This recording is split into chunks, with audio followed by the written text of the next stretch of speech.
In a world ravaged by poverty and disease, can martial arts become the last weapon against hordes of bloodthirsty zombies? Ziam 2025 takes us on the heart-pounding journey of Singh, a Muay Thai fighter, forced to risk everything to protect love and the hope of survival. Brutal fight sequences, blazing punches, and despair lurking in the shadows will keep you on the edge of your seat. If you're a fan of horror, zombies, and martial arts, don't forget to hit subscribe and like the video to join me on the next chilling adventures. The film opens with a bleak vision of the future, where Earth has been devastated by climate change. Rising global temperatures trigger one crisis after another. As the polar ice melts, ancient bacteria long buried for thousands of years are suddenly unleashed, wreaking havoc on the ecosystem. The last valuable source of food, sea fish, is directly affected, driving scarcity to a breaking point. Nations collapse into chaos, governments falter, and societies edge toward total ruin. Amid this turmoil, Thailand falls under the iron grip of a powerful leader named Vasu. He is not only the man in control, but also a desperate husband. His wife suffers from a strange illness that can only be kept at bay through constant blood transfusions. One day, Vasu hears rumors that fresh fish, especially deep-sea species, could improve her condition. Uncertain but with no alternatives, he seizes on the idea. Using his power, he establishes a secret network to smuggle live deep-sea fish, disregarding the already crippled economy.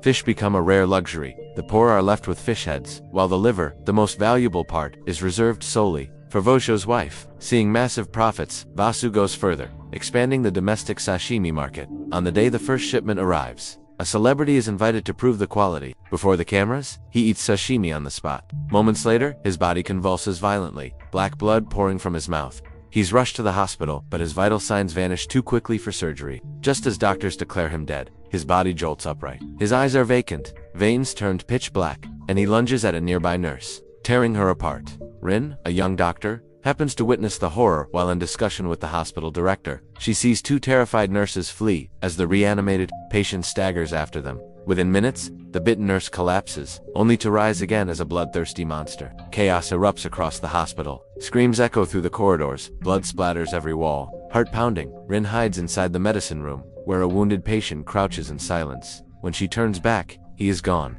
Looking down, she freezes. The man has transformed into a zombie and charges at her. Thinking fast, Rin squeezes through the tight shelves, barely escaping in the midst of the panic. Rin hears her boyfriend Singh's voice echo through the PA system. At first she believes it a hallucination, but soon realizes it's coming from a radio. Hope flickers, yet despair follows when she realizes Singh is not inside the hospital. Outside, Singh, once a renowned Muay Thai fighter, now surviving as a deep-sea fish smuggler, anxiously waits for Rin's shift to end. Hearing of the hospital lockdown, he rushes there, only to find the military has surrounded it with barricades.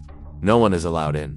As crowds protest, a nurse suddenly from above, her body convulsing. Though soldiers open fire, she manages to bite one of them, spreading terror.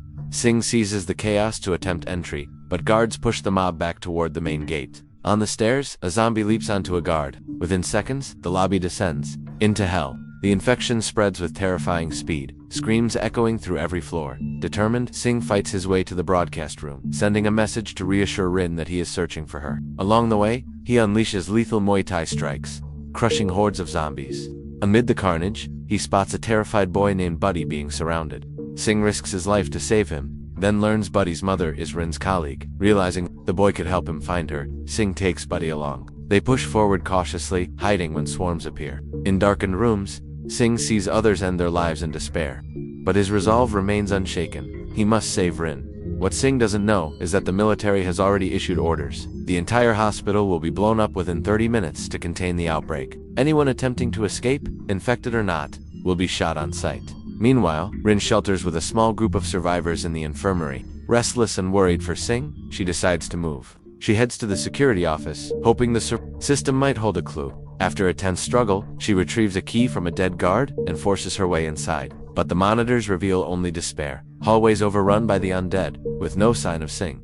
Panicked, Rin stumbles upon a signal from the intensive care unit. She rushes there, only to encounter Vasu himself, the nation's cold, calculating leader. The ICU, built as an isolation ward for his wife, is indeed the safest place in the hospital. But Vasu stands calm, glancing at his watch, convinced that rescue will come. His chilling words gnaw at Rin's mind, for she knows the truth. The hospital has only minutes left before it is reduced to ashes.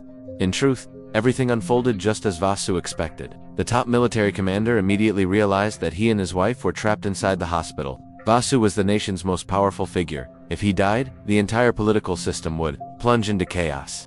That very night, the army mobilized its most elite special forces unit, highly trained and equipped with cutting-edge weaponry. Their orders were clear, no matter the cost. Even if every soldier perished, they had to rescue Vasu and his gravely ill wife. Soon, a squad of heavily armed soldiers, machine guns, body armor, night vision gear, slipped into the hospital through side passages. Inside, the number of zombies swelled by the minute, flooding the corridors.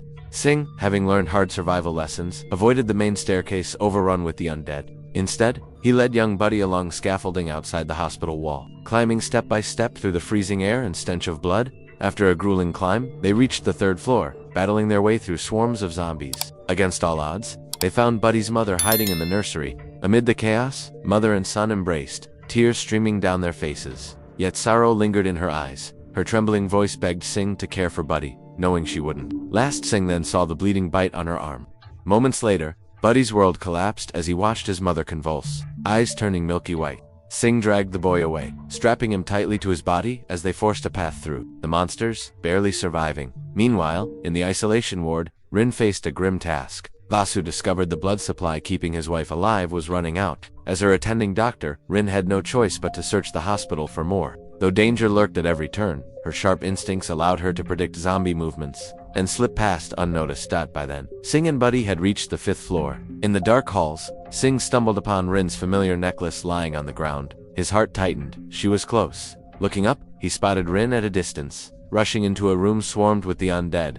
Singh roared with fury, charging headlong into the horde, determined to reach her no matter the cost. Elsewhere, the special forces blasted their way to Vosha's ward, securing him and his wife in a protective circle and preparing for rooftop extraction. But when a soldier was bitten, panic spread. Vasu, desperate, demanded Rin accompany them. His wife needed a doctor. At last, Singh reached Rin's area through a glass window. Their eyes met, filled with desperate longing. But the reunion was cut short when a zombie lunged at Rin at the last second. Buddy sprayed it with a fire extinguisher, giving Singh the chance to finish it off. Finally, the couple reunited, only for new danger to strike. The moment they stepped into the corridor, Singh was shot, mistaking him for infected. The special forces opened fire. Even after realizing their error, they showed no remorse, intent only on dragging Rin away. Singh collapsed, bleeding, but fury drove him back to his feet. In a berserk rage, he tore into both soldiers and zombies alike, seeing anyone who tried to take Rin as an enemy. The special forces captain, himself a seasoned fighter, confronted Singh, and the two clashed in a brutal, evenly matched duel.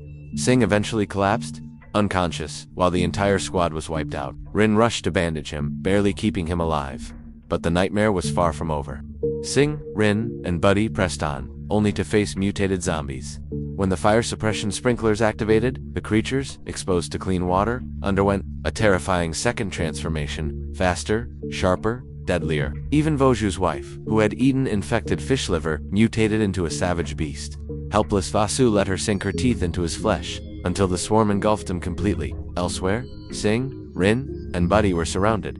Singh chose to stay behind, buying them time to reach the rooftop. Strapped with grenades, he fought like a blazing inferno, blowing apart waves of the undead.